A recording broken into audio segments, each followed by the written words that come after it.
Students, आज का अपना टॉपिक है स्लाइड वायर ब्रिज या फिर मीटर ब्रिज। आज हम पढ़ेंगे स्लाइड वायर ब्रिज, ये इसको क्या बोलते हैं, मीटर ब्रिज। ठीक है, इसका थोड़ा डायग्राम देखिए आप लोग। डायग्राम में हमने क्या लिया, एक ईएमएफ सोर्स लिया है, एक अपने पास की है के, देन इसके बाद क्या है, इसके ऊपर एक मीटर स्केल लगा हुआ है, ठीक है, और एक वायर लगी हुई है जो मैग्नेट की बनी हुई है। ये जो मीटर स्केल है 1 मीटर का है। फिर हमने कॉपर स्ट्रिप लगाए हैं, ये क्या है, कॉपर स्ट्रिप। इनके थ्रू हमने क्या किया है, इस वायर को टाइट किया है, स्ट्रेच किया है यहाँ स्ट्रिप लगा के। इसके बाद एक स्ट्रिप हमने यहाँ लगाई है, ठीक है, एक हमने रेजिस्टेंस आर दिया है बॉक्स, और एक हमारा रेजिस्टेंस है एस। ये जो एस रेजिस्टेंस है, यहाँ हम क्या करते हैं, एक अननोन रेजिस्टेंस को लगाते हैं। हमें जिस भी मटेरियल का रेजिस्टेंस निकालना है, जिस भी वायर का रेजिस्टेंस निकालना है, उसको हम क्या करते हैं, एस के ऊपर लगाते हैं। ओके, इसके बाद हम पॉइंट डी से कनेक्शन लेते हैं, ठीक है, और उसको गैल्वेनोमीटर के थ्रू जोकी से कनेक्ट करते हैं।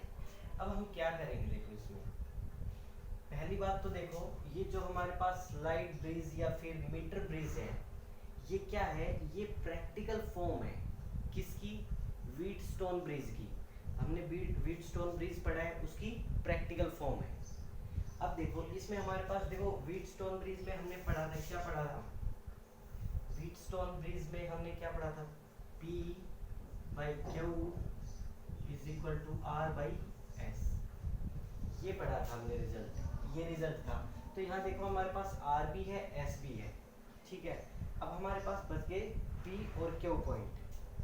अब देखो P और Q हम किसको मानेंगे, ये जो कि जहाँ टच करेंगे, हम जहाँ टच करेंगे, व्हीटस्टोन ब्रिज बैलेंस कब होता था, जब गैल्वेनोमीटर कोई डिफ्लेक्शन शो नहीं करता था।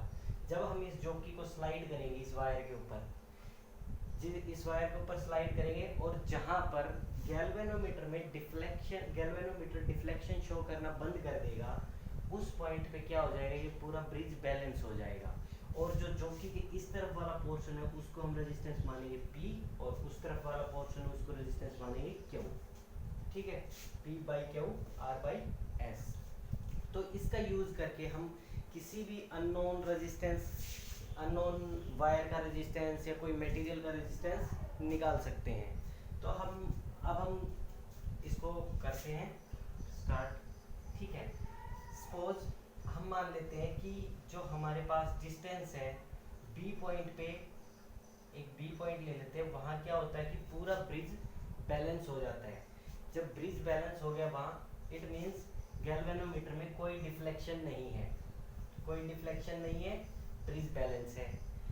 तो जिस पॉइंट पे ब्रिज बैलेंस हो गया, ए से उस पॉइंट को हमने मान लिया बी, और उस पॉइंट तक की डिस्टेंस को हम क्या मान लेते हैं, एल। उस पॉइंट तक की डिस्टेंस को हम क्या मान ले, एक बार एल मान ली। सपोज हमने ए से बी तक की डिस्टेंस को क्या मान लिया, एल मान लिया। ओके, अब बच गई बी से सी तक की डिस्टेंस। अब बी से सी तक की डिस्टेंस कितनी हो जाएगी, क्योंकि ये पूरी कितनी है, 1 मीटर, यानी 100 सेंटीमीटर है, और एल ये वाली होगी, तो ये बची कितनी, 100 माइनस एल, ये क्या आ गई, बी से सी तक की। तो बी से सी तक की डिस्टेंस क्या होगी, 100 माइनस एल, किसमें, ये सेंटीमीटर में, यहाँ तक ये मिल गई एल, और ये मिल गई 100 माइनस एल। ये पी रेजिस्टेंस हो गया, क्यू रेजिस्टेंस हो गया, आर ई हो गया, एस ई हो गया, चारों रेजिस्टेंस हमारे पास है, ठीक है। हमें क्या करना है, एस वाला निकालना है। तो अब हमें क्या करना है, देखो हमने बता दिया कि जो पी रेजिस्टेंस है वो किसका रेजिस्टेंस है, जो एल लेंथ की वायर है ना, जिस इस वायर की जो लेंथ एल है, उस वायर का रेजिस्टेंस है। और क्यू किसका रेजिस्टेंस है, जो बी टू सी जो वायर है उसका रेजिस्टेंस है, ठीक है। अब हम इसके ऊपर अपना व्हीटस्टोन प्रिंसिपल का यूज करेंगे, तो यूज करो P by Q. So P क्या है, P क्या है अपने पास, P रेजिस्टेंस। अब देखो जैसे इसका जो रेजिस्टेंस हमने P माना है, ठीक है। अब देखो अब हम इसका जो रेजिस्टेंस है P का रेजिस्टेंस वो कितना मानेंगे? P का रेजिस्टेंस हम कैसे मानेंगे? हमारे पास लेंथ गिवन है इस वायर की हमारे पास लेंथ गिवन है, ठीक है।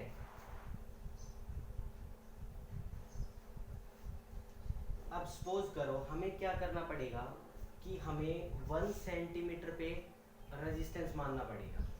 सपोज हमने माना कि if small r is the resistance per centimeter length of the wire, is the resistance per centimeter of the length of wire। अब देखो हमने क्या माना है, स्मॉल r एक रेजिस्टेंस माना है। किसका रेजिस्टेंस है? पर सेंटीमीटर, मींस 1 सेंटीमीटर का जो रेजिस्टेंस है वो क्या है? स्मॉल r है, ठीक है। तो P का रेजिस्टेंस कितना आ जाएगा? P का रेजिस्टेंस कितना आएगा? P का resistance of P, resistance of P क्या आ जाएगा? P की लेंथ कितनी है? L, ठीक है। और 1 सेंटीमीटर पे कितना है? स्मॉल r, तो L इंटू स्मॉल r हो जाएगा। ये आ गया P के ऊपर। ऐसे ही Q के ऊपर रेजिस्टेंस कितना आएगा? तो रेजिस्टेंस ऑफ Q क्या आ जाएगा? रेजिस्टेंस ऑफ Q, इसकी जो लेंथ क्या है? 100 minus L into small r। तो सबका रेजिस्टेंस आ गया हमारे पास, ये भी रेजिस्टेंस और R हमारे पास गिवन है, S हमें निकालना है। तो अब सीधी सी इसमें पुट करना है ये सब कुछ। तो पुट करो, P की वैल्यू क्या है? P की वैल्यू L इंटू R है, तो P की वैल्यू पुट करो L into R by Q की वैल्यू क्या है? 100 minus L into R is equal to R क्या है? R ही है, और S है, हमें निकालना है क्योंकि ये तो हमारे पास नॉन रहेगा, R तो नॉन रहेगा और S हमें निकालना है। तो यहाँ से S इज इक्वल टू क्या आ जाएगा? तो इसको जस्ट सोल्व करोगे तो S is equal to S उधर चला जाएगा, ये इधर आ जाएगा, ये इधर आ जाएगा। देखो 100 minus L into small r by L into small r into r। अब देखो स्मॉल r दोनों में कैंसिल आउट। अब क्या बच गया हमारे पास? S हमारे पास बच गया, S क्या आया? 100 minus L by L into R। तो ये हमारे पास क्या आ गया? Unknown resistance. तो जो हमारे पास स्लाइड वायर ब्रिज है, मीटर ब्रिज है, ये क्या है? व्हीटस्टोन ब्रिज की प्रैक्टिकल फॉर्म है, ठीक है।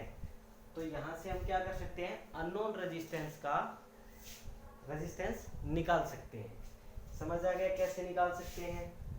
ओके, इसका यूज करके, क्योंकि 100 सेंटीमीटर में है ये लेंथ, हम निकाल लेंगे जहां पर 0 हो जाएगा हमें L मिल जाएगी, क्योंकि A से लेके B पॉइंट तक की डिस्टेंस को हम क्या बोल रहे हैं? L। जहां पर ये 0 हो जाएगा, यानी क्या 0 हो जाएगा? मतलब जो डिफ्लेक्शन है गैल्वेनोमीटर का वो 0 हो जाए, मतलब डिफ्लेक्शन ना बचे, ब्रिज बैलेंस हो जाए। उस कंडीशन में हम L की वैल्यू फाइंड आउट करके इसमें पुट कर देंगे, और जो हमारा अननोन रेजिस्टेंस हमने जो लगाया है, जिसका हमें रेजिस्टेंस फाइंड आउट करना है, वो हम यहाँ रख देंगे। तो इजीली हम निकाल सकते हैं इसका यूज करके। ओके, इसके ऊपर न्यूमेरिकल्स भी हैं, वो ट्राई करना।